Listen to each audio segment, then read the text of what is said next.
Hello, my name is Leah Merrifield. I am currently in Sports Med 3, taught by Isaiah Tanasi, and for my third project, I worked on injury prevention for concussions in soccer, specifically focusing on heading and importance of neck strain.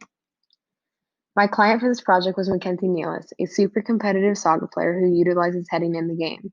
Mackenzie has not yet suffered from any big known concussions, and by incorporating a neck strengthening program, will in hopes continue for her succession of not suffering from a concussion.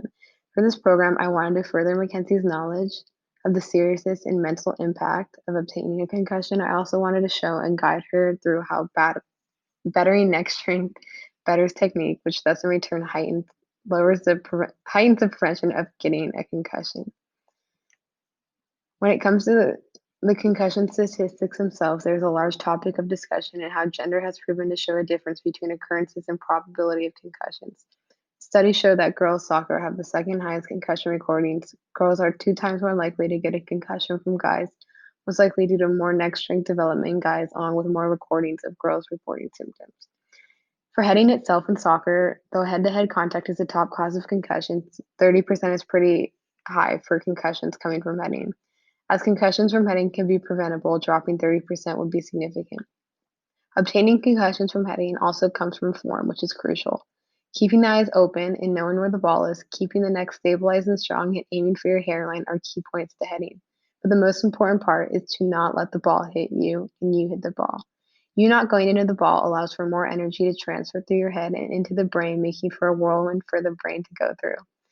Through my program, I was able to focus on neck strength and to further prevent concussions from hitting the ball. Before the program began, I wanted to show how detrimental concussions can be physically and mentally, which in hopes would lead clients and others to want to do more to prevent concussions. As concussions take a toll on someone physically, such as making them nauseous, having constant headaches, messing up their daily routines, in the big picture it leads to a change in mentality. By being removed from your sport or now having your life out of order leads many to depression, being overwhelmed with how much concussions can affect oneself, and also a big one, which is regaining trust in sport and keeping a positive mindset. Though these do not relate to everybody who suffers from a concussion, the possibilities are still there. Now we come into the program itself, neck strengthening program for concussion prevention heading in soccer ball. As a reminder, Mackenzie does have a lot of knowledge about concussions and how to properly hit the ball, being a soccer player for 13 plus years. So this goes to show you even longtime soccer players still can improve strengthening to further prevent injuries. To start, I had Mackenzie hit a ball to see how she did it and where the strength was coming from. As you can see, Mackenzie did everything properly as she had a balanced stance which allowed for more power. Properly hit the ball in her hairline, and she went into the ball and did not let the ball come into her. Also for the baseline, I had her do anterior, posterior, and lateral neck holds against the wall to see how many seconds she could go for while keeping form. So then I could somehow show improvement from the end of the program.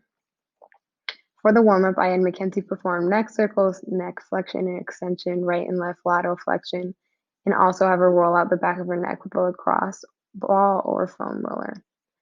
For the neck strengthening program, I had Mackenzie do supine head lifts, wall head leans, a kneeling plank, but using her head as balance instead of her hands, along with a quadruped tension tuck, which is basically a cat-cow but for the neck.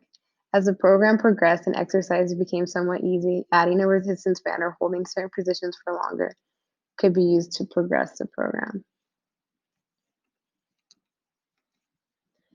After the 2 weeks of the program, I then got a video of Mackenzie performing heading again, and though not much difference is observant in initial and final videos, more neck strength was gained, and Mackenzie had felt that the program was successful in its intent. As for the wall leans, Mackenzie improved her time by 5 to 6 seconds for head exercises, which showed an improvement in her neck strength, which is a very good sign and goes to show the program was somewhat successful. As for preventing concussions overall from heading, consistency in the program would hope to lower the possibilities of concussion.